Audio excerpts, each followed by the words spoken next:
How's it going? This is Kwame Hall, aka the Boy Jeans with Talk on the Walk. I have Dina Gray here. Dina Gray, could you please let people know who you are and where you're from?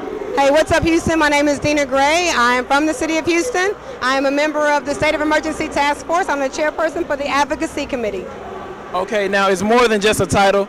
Ms. Gray has lived it, she's experienced it, and this is serious, so it's not just about the celebrities being here, but about sending off a message. And Ms. Gray, when did you first realize that, or when did you find out that you had AIDS?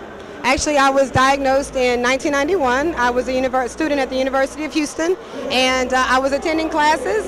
Someone told me that a guy I had sex with was diagnosed with HIV, so I decided to go and get tested, and unfortunately, the test results were positive, but at the same time, I was able to learn my status early so that I could, do what I need to do to have a healthy life. Now, a couple of little small things so people won't be alarmed like, oh, that person has AIDS or whatever. What are some things that, like a handshake? I know a handshake is not going to give you AIDS, right? What are some things that you hear commonly that people just have confused about AIDS? I think the important thing is that you need to know what transmits HIV.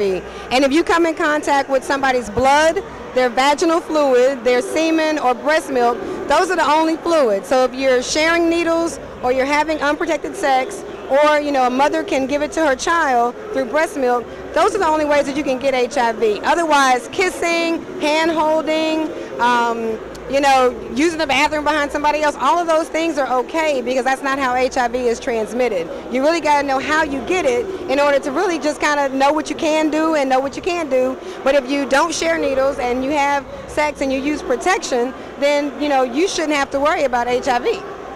So when you found out that you had AIDS, were you already working for the staff development? No, actually, when I found out I was positive, I was attending the university, so I was just in school.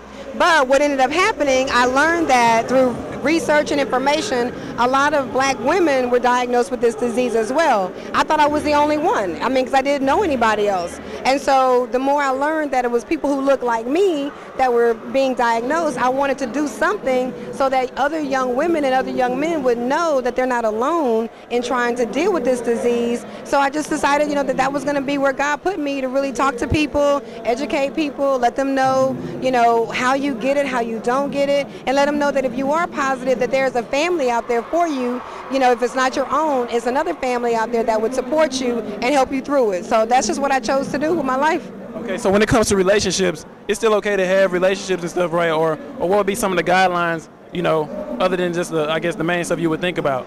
Well, I think the most important thing is, number one, you need to know your status, and you need to know the status of the person that you're sleeping with. I know it's really hard for people to talk about this disease. I know it's really hard to try and ask somebody to go and get tested, but you got to think about your life and how long do you want your life to go on. And the most important thing is to use protection. It's okay to say to your partner, I want to use protection because I want to protect you and I want to protect me. And if your man or your woman loves you, hopefully that they're going to be down with making sure that everybody's safe, because the idea is not to not enjoy sex. We want to enjoy sex. We want to have great sex. We want to have fun sex. We want to make it last, So in order to do that, we have to be healthy in our sexual relationship. Now, I realize most of that is before. What about after? I know sometimes it might be tough for somebody who realizes, hey, I have AIDS. Is anybody going to like me anymore? That type of stuff. What is it like after? And how many people have you mentored, without even being with the job? Well, the reality is once you're positive, you have to deal with so many different issues besides just whether or not someone's going to want to have sex with you again. You have to deal with self-esteem and are you important anymore and will people still be cool with you? And the reality is I chose to tell people my status up front. If you want to be cool with me, great. If you don't, that's cool too, because I had to figure out that I'm okay in my own skin anyway. So that's the one thing that's most important. And when you're cool with yourself, then other people will be cool with you too. But you got to, recognize that that's just who you are at this point. But for people who are negative, we want to keep them from being positive. Positive people do the same thing. Wear condom, know how HIV is transmitted so that when you do have sex or you do engage in a relationship, you can protect your partner. But believe me, I'm 38 years old. I'm a single black woman. I've had boyfriends since I've been positive. We've had great sexual relationships with no problem because we know how to communicate, and I pick people who I know how I can communicate with. So okay, so closing, you can have AIDS and not transmit it to someone else.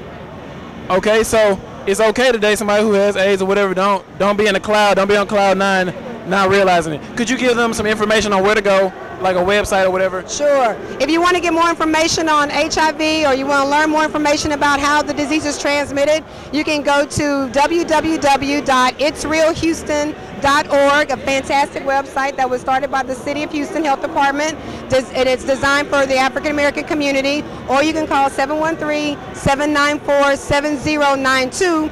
That's the City Health Department. They can give you information about where to go to get tested, where to get more information, or you can go to your local health clinic. But if the information is out there, if you need information, just check out the website or call the number, and we'll be happy to help you. Okay, thank you. Hey, it is real. Talk on the walk, you feel it. Peace.